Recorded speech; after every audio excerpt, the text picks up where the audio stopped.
तुमने मेरी पेंसिल क्यों ली? पहले पूछा भी नहीं।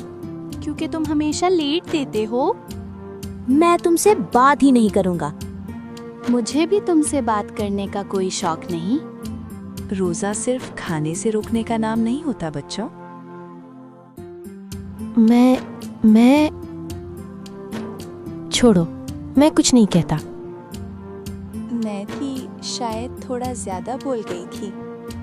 जबान का रोजा सबसे मुश्किल होता है, लेकिन सबसे खूबसूरत भी। बस 5 मिनट देख लेता हूँ। नहीं, हर चीज देखना जरूरी नहीं होता।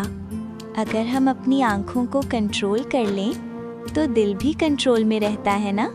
हाँ, शायद यही असल रोजा है।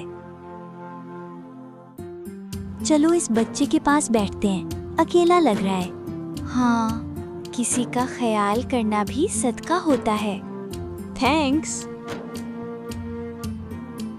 मुझे आज समझ आया, रोजा सिर्फ भूख नहीं, गुस्सा रोकना, बुरी बात रोकना और दिल साफ रखना भी रोजा है। अगर दिल बदल जाए तो रोजा कामयाब हो जाता है।